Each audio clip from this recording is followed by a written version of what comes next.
Sports, mankind's favorite multi-billion-dollar pastime. 3, 2, 1, let's go in depth.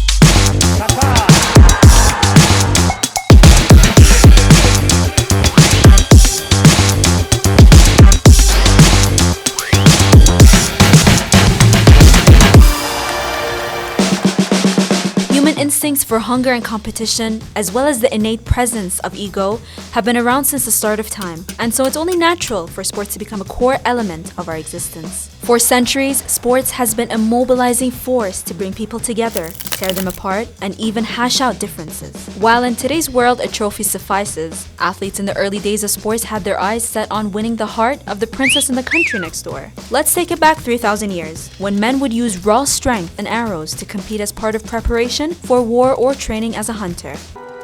This is Sparta!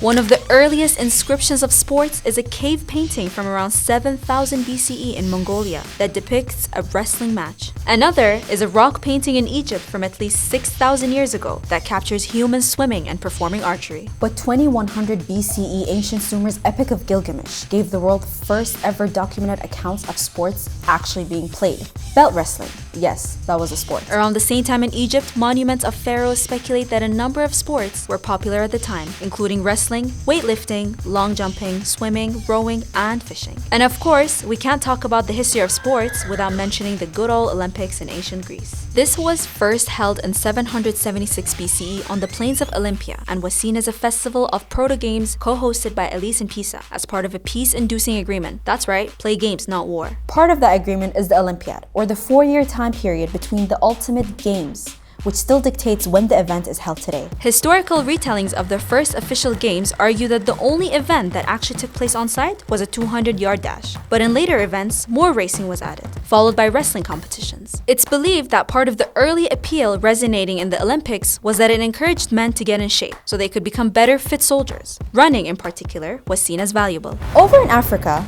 the ball of the pilgrim's mother was a hot sport. This was a Berber bat and ball contest which held an uncanny resemblance to what we now know as baseball. Kura, more widely played, was similar to modern-day football.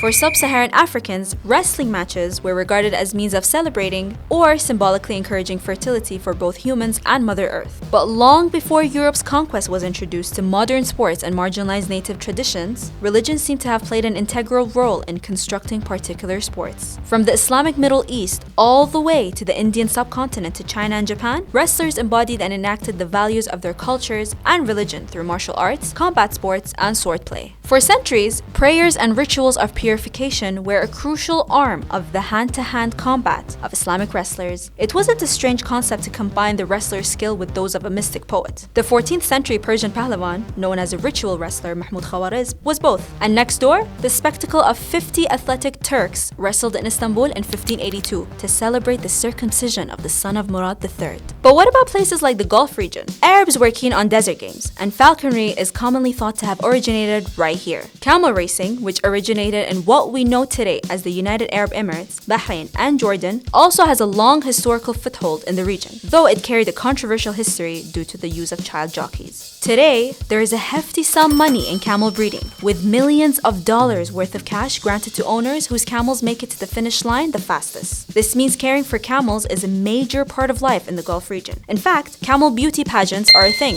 but that's a topic for another day. So what about the biggest business sport of them all, the single most popular sport on this planet, football, which almost like every other imperialistic legacy was spread by the United Kingdom. But the earliest trace of a football-like game dates back to around 2,000 years ago, during the Han Dynasty in China. The Greeks and Romans played a similar game, but it was never considered an official sporting event. That is until football catapulted into the Middle Ages, where it was placed under a ban by the UK's King Edward III in 1365 BCE. By then, the game had already turned quite violent, with players constantly engaging in a quarrel or occasionally biting. Not that we haven't seen one or two such incidents in today's world, but anyway. Despite numerous bans, the beautiful game persevered throughout the years until the 19th century, when a decisive set of laws governing the sport came to life. They were known as the Cambridge Rules. The rules essentially divided people, with some adhering to the rules and playing the sport as understood today, and others taking a more physical contact approach, which came to be known as rugby. In 1863, 11 clubs and schools from London set up basic rules to govern all angles of football,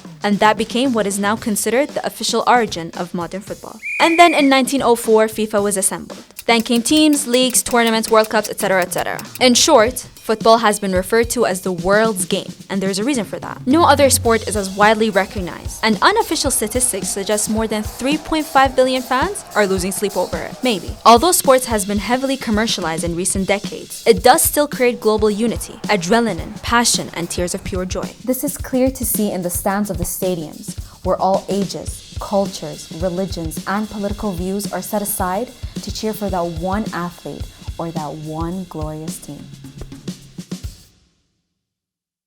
And there you have it, the first episode of In-Depth Season 2. Stay tuned for the next episodes, where we'll be discussing sports, culture, and its social impact. See you next time.